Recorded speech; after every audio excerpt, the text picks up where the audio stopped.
Will Womp Your Socks Off by Vicky Carter.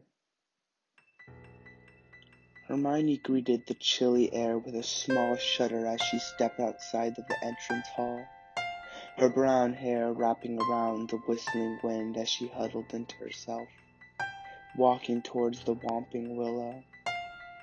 It wasn't long before the girl met her companion standing at the front of the tree, staring up at the darkening sunset. "Dobby!" The young girl smiled, turning her attention away from the dancing lights onto her. "How you do to Miss Stranger?" The house elf spoke softly, his quiet voice carrying with the wind towards her. "I see you got the message Dobby left in the missus' quarters." "Yeah." Hermione smiled again, stepping down the tree's roots towards the elf. "You wanted to talk to me about the SPEW?" "Oh, yes," Dobby said, with glee, as he looked up at the girl in front of him, whose face was illuminated with the brightly lit sky. "Dobby knows about the society." Hermione smiled down at the elf, whose bright blue eyes glistened over as she looked up. "Could you answer a few questions for me, if that's okay?" she asked, taking her notebook and quill before the elf had even answered. "Of course, anything for Miss Granger." He beamed up at her, his Jewish nose meeting hers. "Thank you so much, Dobby." She leant against the trunk of the tree before putting the quill to the paper. "Could you tell me the worst part of being an house elf?" Dobby looked down as he thought of the answer, his eyelids momentarily closing before he could open them again to see Hermione's bright blue socks staring up at him. "Oh, my! Miss Granger, you have beautiful socks," the elf said, in a mix of shock and awe, as he bent his small frame lower to look at the girl's feet. Thank you?" the girl questioned, momentarily confused as she watched the elf stare wide-eyed, his long finger reaching out to touch the fabric. "May Dobby touch?" the house elf asked, looking up at her again, his finger wavering in the air before the sock. Okay, I guess," Hermione answered, slightly worried as she watched the small elf reach for the sock hastily, his lips quivering as he bent down to sniff the feet. Never before had the elf seen such beauty. Even the fabric felt as good as it looked as he ran his long, slender hands over the girl's stinky feet and up her leg to where the sock ended and her skin began.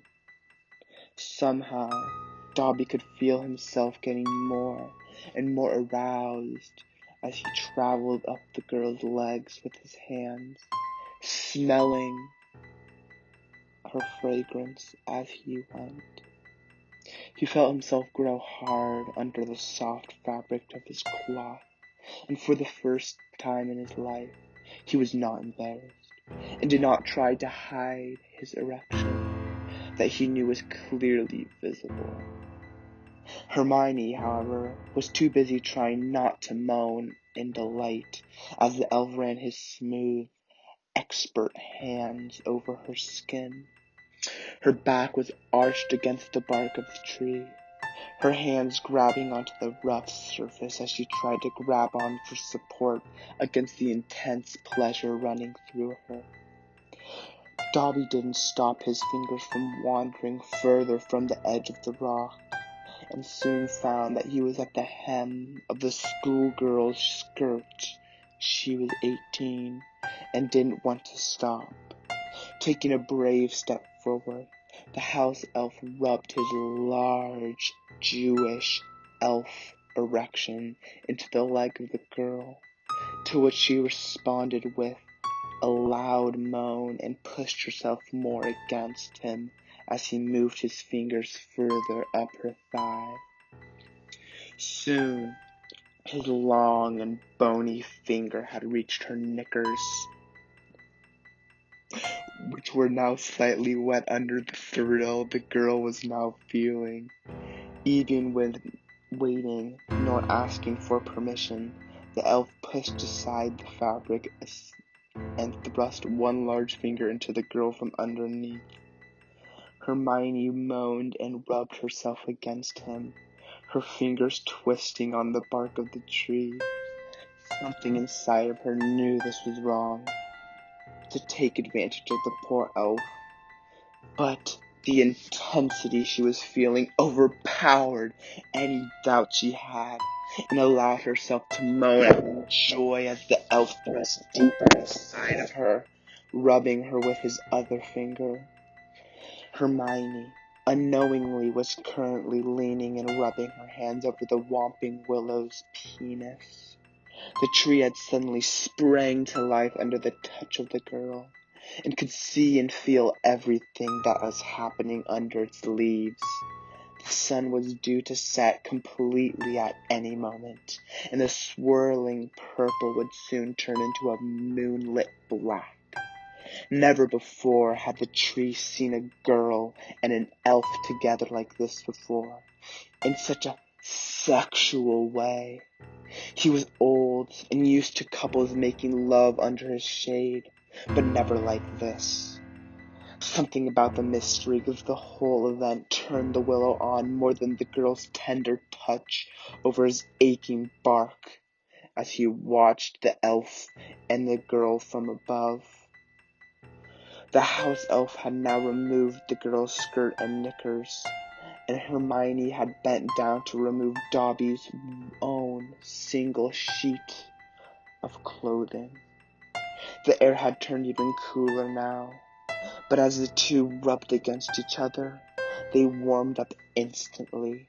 Hermione positioned herself on the tree to receive Dobby's large elf member. She was completely in awe at the size of Dobby. She was literally dripping at the thought of his hefty, large cock coming towards her and ripping inside her. The elf wasted no time in rubbing himself on the girl's vagina, and then entering with a blissful moan, echoing between the two lovers. They thrashed into each other with all the effort they could muster, the faces pointing up to the sky as they breathed in the pleasure of being in between their arms. Silently, the Whomping Willow moved its branches towards the pair, and had soon placed a hand on the shoulder of the young schoolgirl who was 18 years old.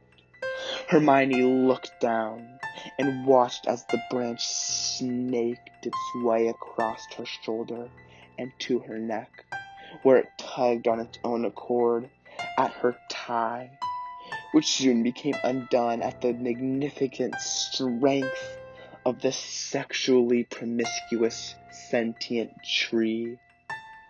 Fighting for air, Hermione lifted one hand and undid her buttons until her shirt fell loosely around her shoulders, revealing her perky tits.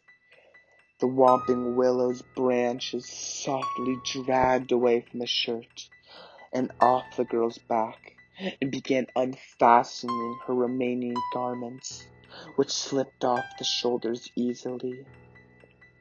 Another branch then joined the other as they caressed the girl's boobs, the smooth wood pumping the flesh in time with the elf's thrusts. More!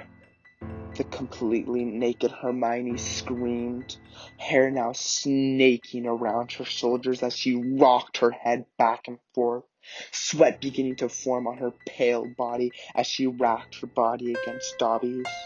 Complying with her request, the tree pushed one of its branches into the girl's back, squeezing its way into her bum as she rocked back and forth between the two members, being Eiffel towered by an elf and a sentient tree. All three were moaning now, the tree's branches groaning with each movement. Hermione's screams could be heard higher than the castle beyond, but no one cared to look outside on the setting sun to see where all the nose was.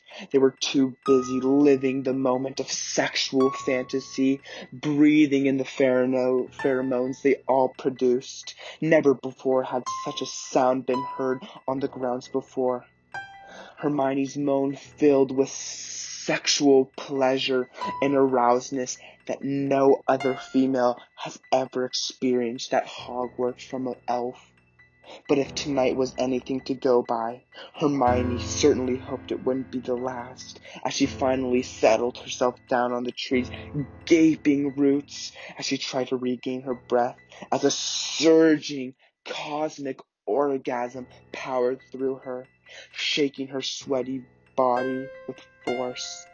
Both Dobby and the tree had flopped themselves down next to her, heaving in unison as they released their holds, the three of them in a post-nut bliss better than any experienced before. The end.